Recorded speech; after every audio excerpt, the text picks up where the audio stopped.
Virtual Vanguard Productions. Welcome to Cooking in the Dark, connecting communities through yummy food. Well, I'm blind and often am cooking in the dark. Most folks I know cook in the dark because they don't know where their food comes from. This show is dedicated to shedding light on the people and the places where our food is produced, right here in Colorado. We're going to change the way you think about food, one bite at a time.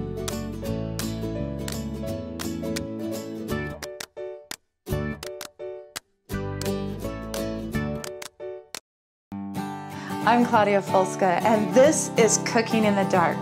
This is Max. Hello. And Frankie, and they're my good friends who are here today to help me cook. So one of the things that I learned from our chef, Tim Freeman, he's the executive chef over at the Grand Hyatt Hotel in Aurora, Colorado, was about Colorado lamb. So we're going to talk a little bit about the lamb and where it comes from. But before we do that, let's get started making the marinade.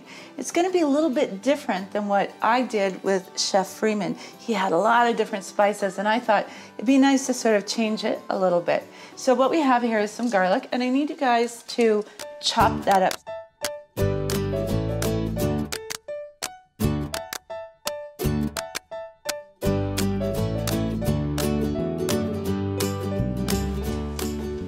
Oh, that's not the right way. No. What? Just kidding. So, while the boys are getting the garlic and mint ready, I'm going to take you down to Manzanola, Colorado, where we found our lamb. This is the Triple M Bar Ranch. It's owned by Dave and Mary Miller. Mary is known as the Lamb Lady in Colorado. They have an expansive 500-acre ranch right along the Arkansas River. And the lambs are looked after by 13 Pyrenees mountain dogs. They're just as serious about those dogs as they are their lamb. In fact, you know, they take care of their lambs so well, they're grass-fed and they're not given any antibiotics whatsoever.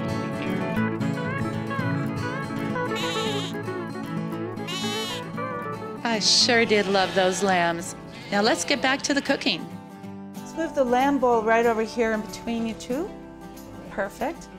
Before we start mixing it up though, we have a couple more ingredients that we want to add to it. This is some aged balsamic vinegar. Okay, so I'm going to throw that in there. Olive oil in there. Kosher salt, right? Pepper.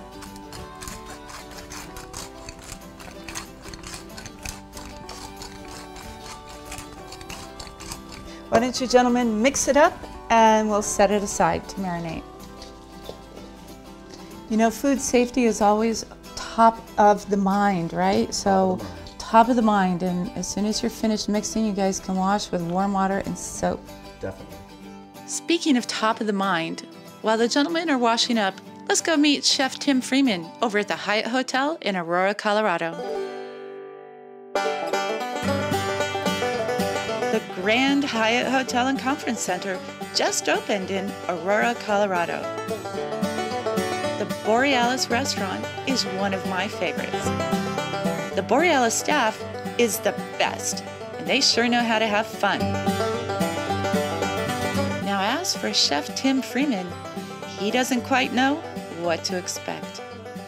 I have something in store for him. I think you're gonna like it. You know that I can't see very well, and you're such a great celebrity chef. I was wondering if you would join me in being blindfolded. Would you be willing to take that? I'd love to. Okay, thanks. It's going to be a new experience, but we'll give it a shot and see what happens. The experience putting on the blindfold was scary at first.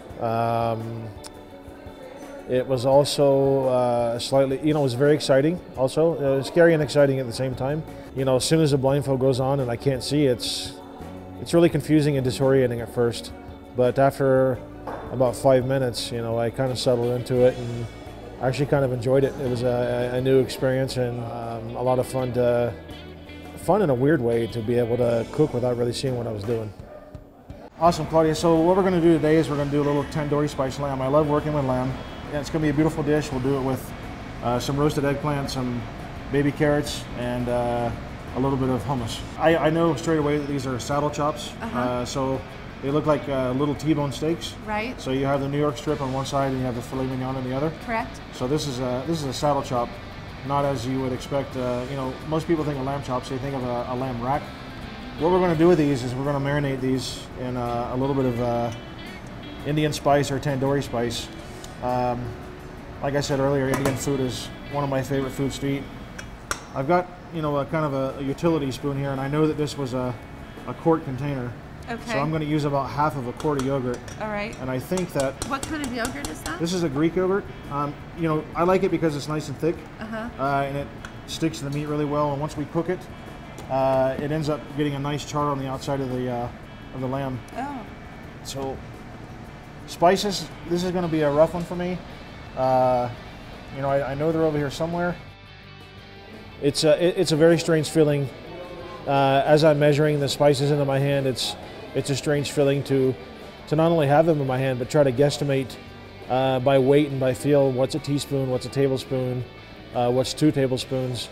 You know, and with the garam masala, the turmeric, the onion powder, the garlic powder, the cumin, all the things that I put into the marinade, it's just a new experience to have those in your hand and not be able to see anything. It's challenging. It's, you know, you got to use your brain a little bit and think and use the tools which you have to kind of figure out exactly what you're doing. And you know, normally I'd be done with this by now. I mean, I'd have the meal cooked, served, and ready to go. I can see how, you know, in an instance like this, you would need to plan ahead for sure. And What's this? you know, I really don't know. I'm just going to grab all my spices at one time so I don't have to keep reaching for them. Let's see. Get a whiff of that. What's that smell like? Garlic? No? Yeah, this is either garlic powder or onion powder. Actually, I think this is the garlic. Have a smell of this? Turmeric? That is turmeric. Oh. This is going to give a beautiful color to the lamb, especially when we, you know, with the yogurt. This will give us a nice bright yellow color. And I'm using a lot of turmeric. Okay? Wow. A lot. Yeah, we want to get a nice color on the lamb. Like 2 fistfuls? Yeah, that's probably about half a cup of turmeric. Oh gosh. I'm adding all this to the bowl with the lamb and mixing everything in really well and making sure I'm incorporating all the spices and the yogurt into the lamb. Having to mix the marinade by hand without any measuring tools and kind of using, you know, the tools that God has given us in our hands, it was a great experience. Claudia, lamb's marinated. We're going to let it rest for, you know, the next hour or so. We're going to move on to the second component of our dish, which is our hummus. Hummus is one of my favorite foods. I love to eat it. We serve it in our restaurant Borealis with tabbouleh, which is a Bulgur wheat salad. Oh my God. Oh. Some dried figs, some little Peruvian peppers, extra virgin olive oil, some preserved lemon. Very traditional presentation and traditional accompaniments as well. So, you know, hummus and lamb, it's like peas in a pod, and they go great together. And I'm looking for, there it is. This is What's that? This is absolutely a wild experience. I'm sorry, I just moved your teaching. I love it, yeah. Okay, what do you want now? So what we need now is lemons. I got lemons. Here. How many do you Find like? them? Yeah. Perfect. So we're going to take these lemons Right. and cut them in half. So people always tell me, you know, they're like a little nervous about me using a knife, right? Are you using a knife now? Because if you No. are, I'm going to run. Not yet. No, I'm kidding. But okay, shouldn't we smash these first? Yeah, we're going to roll these around a little bit. Uh-huh. Just to kind of break up the inside and you get a little more juice out of them. What you can also do is pop these in a microwave for 10 seconds. Oh, that's clever. Yeah. Okay, I'm going to cut mine. How's that? I'm going to try to cut mine here and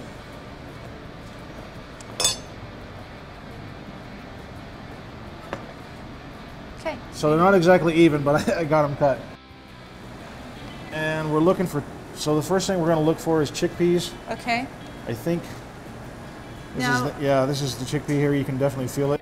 So into the blender I add garbanzo beans, fresh lemon juice, tahini, salt, pepper, and a little bit of blended oil and roasted garlic cloves, and putting it in the blender and turning on really high speed, not being able to see it and having to use the plunger to kind of feel what the consistency of the hummus is. It's a totally foreign experience.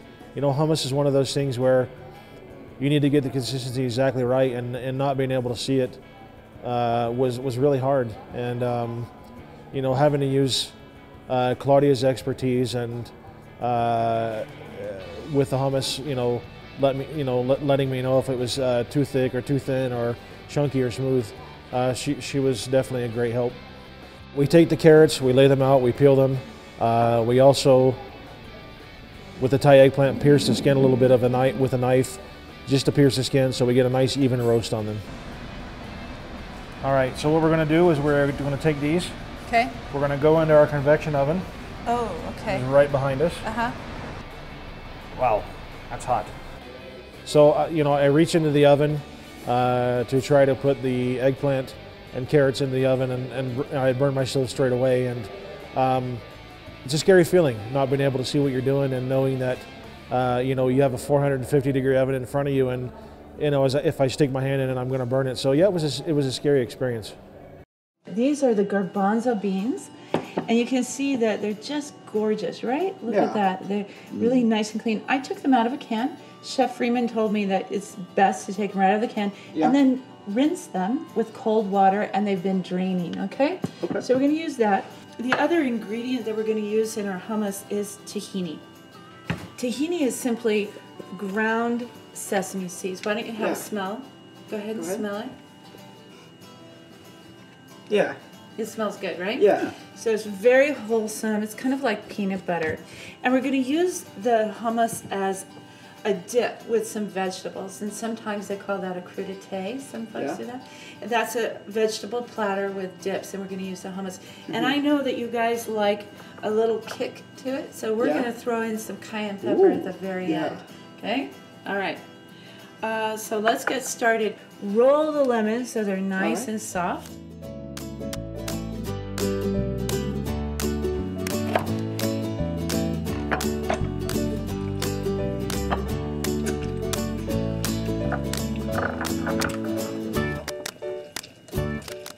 Go ahead and pour some in there.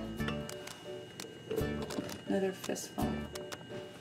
4 tablespoons of the tahini. Frankie, since your hands are clean, you can pour some olive oil in there. In the blender. A couple tablespoons of, okay. Then we're going to put the lemon juice, Max. Throw the lemon juice in there. About half of it, let's try that. We don't want it too tart. But if we need more, we can always add it. It's just harder to take it away. And then we'll use a couple pinches of salt. Right. And hope for the best.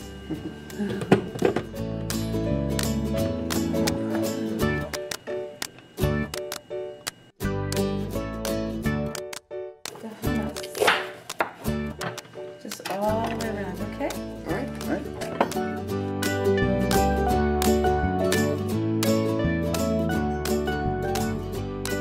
Smell good? They do. Yeah. Frankie and Max, you guys did a beautiful job with our crudité platter and our hummus for dipping the vegetables in here. So what I'd like to do is set this out on the dining table, and we're gonna go and get ready to do the main event. Those lamb chops are next. Ooh. All right.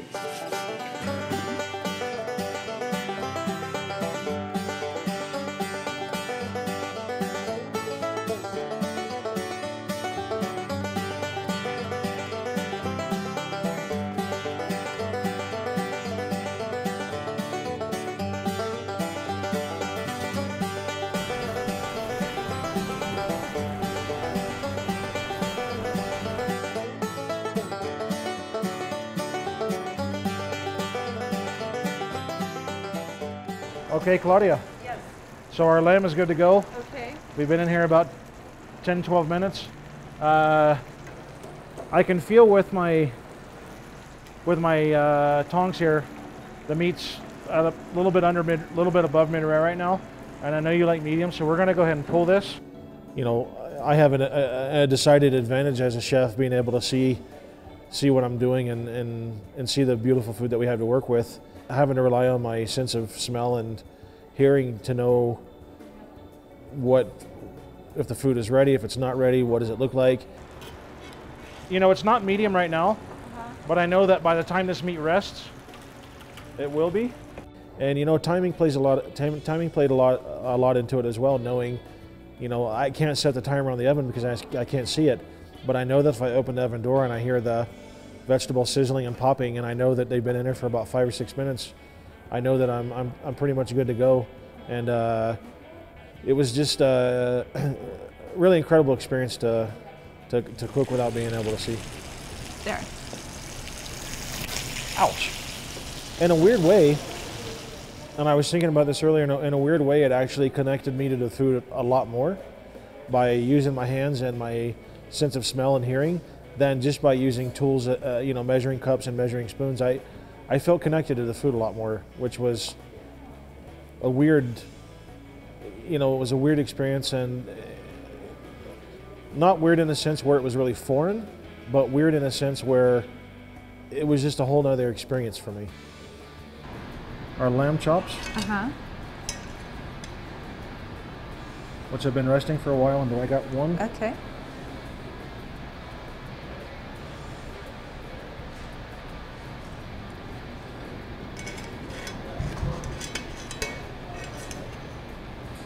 Ouch.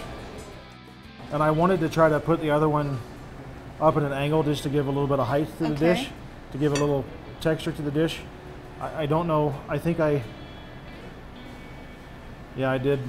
And I know I'm playing around with the food a lot now with my fingers, but I don't have any other choice. Thai eggplant. We're gonna put one off to the side, and maybe we'll put one in front. Okay. We got a couple of carrots here.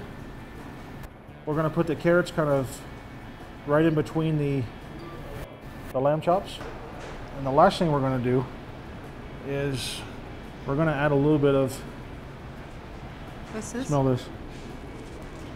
Smell it? You pooped Did me. it come flying out at you? Right Sorry away. about that. What is that? This is a little bit of mango puree. Oh, This is strictly for color. Okay. I want to put a couple of dots on the dish. Uh-huh.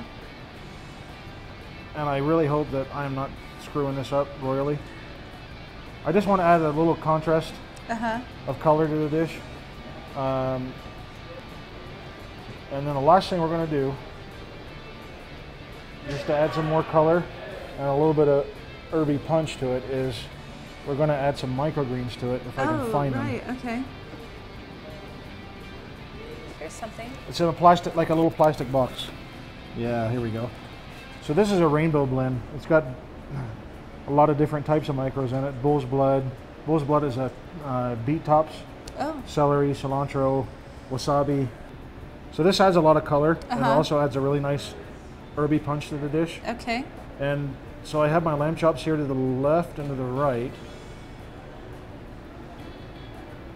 What I like to do is I like to make it look like the herbs are walking a little bit. Or they're kind of growing. So some of the plates we do in the restaurant, when we put micros on them, we put them in such a way it looks like they're growing out of something or growing into something. So I hope that when the dish ends here, that's what we're going for. All right. Well, thank you very much. Why don't you take off your blindfold and see how you did? Not bad. Okay. Close enough? It's actually pretty good. So it's my turn, right? It's your turn. And you're going to observe me, right? I am going to observe. Okay, so this is the hummus. This is the hummus. I'm going to try and copy you. How many scoops? 2? I did 2 scoops of hummus and then kind of brushed it across the plate. Okay. I've never brushed anything. There you go.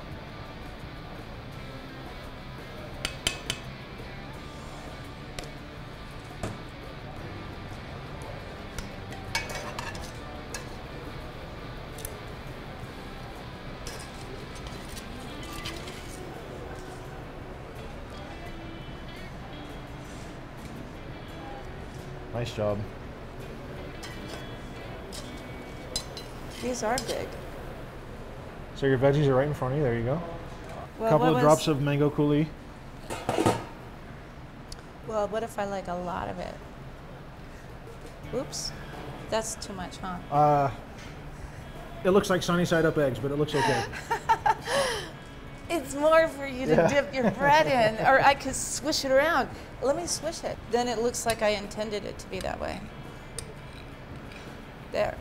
Perfect. And then what was the other thing? Just a little bit of the rainbow greens? mix. Yeah, the little micros. Wow, make it rain. Nice job. I like everything to be free. Yeah, perfect. Release it all over the plate. How does it look though? It looks slightly different, you know. a little different than mine, but you know what? It still looks great, and I would definitely eat it. You would? Yeah, hell yes, definitely. Okay, well then let's go eat it. Perfect, let's do that. Well, I am so excited to finally get to the main event here, our Colorado lamb. So it's been marinating for a couple of hours. Yep. Why don't you toss it one more time and then lay them out so there's a little bit of space between each one. We have 15 chops here. Let's see how you can do that. All right. And the faster you put them out, the faster they go in the oven and the faster we can eat. Go, go, go, go. I'm hoping you feel the pressure.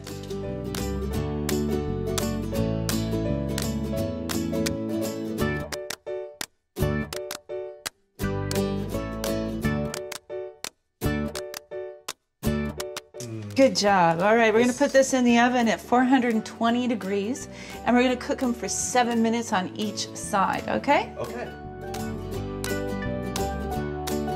Okay. These are going to be really good.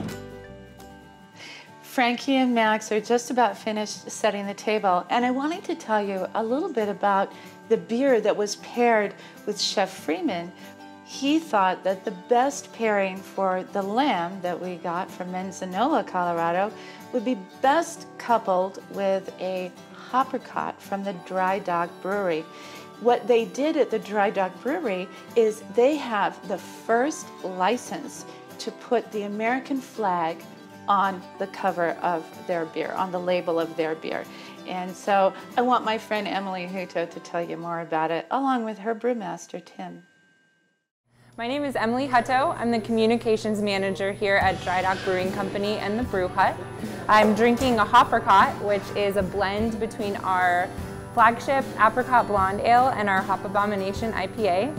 Yeah, so beer characteristics are a lot like wine characteristics.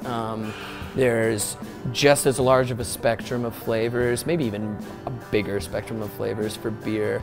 Everything from fruity, sweet, to pungent, resinous, bitter, which are both represented in this particular beer that we're talking about today. There is just a cacophony of possibilities in this particular product that I love to manipulate, and there's so many different ways to manipulate it. A couple years ago, we made the Colorado Freedom Memorial Blonde Ale, which was a draft-only beer for 1 year before we put it into a bottle the next year. We put it in 22-ounce bombers, and we used the Colorado Freedom image on that bomber. Well, that image includes an American flag, and we have a really fun milestone that goes along with that. Dry Dock is the first brewery to ever reach out and get federal approval to use the American flag on a beer label, and we're very proud to have done that. So when we brewed and packaged the beer a couple years ago, we put the Colorado Freedom Memorial image right on that beer label. In 2013, they had an opening of the Colorado Freedom Memorial. Rick Crandall was responsible for raising all of the money, over $1 million, to build the Freedom Memorial, which is in Aurora, Colorado. And if you have an opportunity to go visit it, I would encourage you to do so. When we broke ground in February of 2013, Sherry Bush, whose son Andrew Rydell was killed in Iraq, she was here for the groundbreaking, and she came to me and said, "Thank you for giving me a place to leave my tears." And I thought, that's what this was always all about. Well, I really can't thank you both enough for all of the help that you did today and the work that you did. You know, there's a story behind the food that we have here, and when we talk about cooking in the dark, people are cooking in the dark because they don't know where their food comes from. I think today We learned a lot about what or who is behind the food that we have here on the table. So we have our Colorado lamb, we have our vegetable medley, and we have our hummus and our vegetable crudité. All of these wonderful things come from, locally grown farmers and ranchers who really care deeply about the food and the connections between the food and the people that grow, whether it's at the Dry Dock Brewery or at the Colorado Freedom Memorial. We know now that there are great stories behind everything we eat. Dig in. So let's cheers. Yeah, let's try to do this Cheers. without... Where's your... Here we go. One. Nice. Oh, very good. Thank you so much for spending time with us today.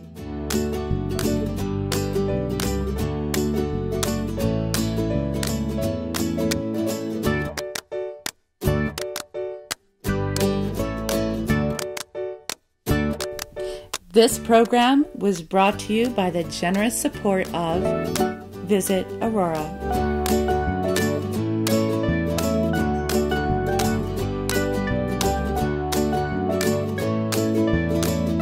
If you'd like more information about Cooking in the Dark, visit us at cookinginthedark.today or visit us at RockyMountainPBS.org.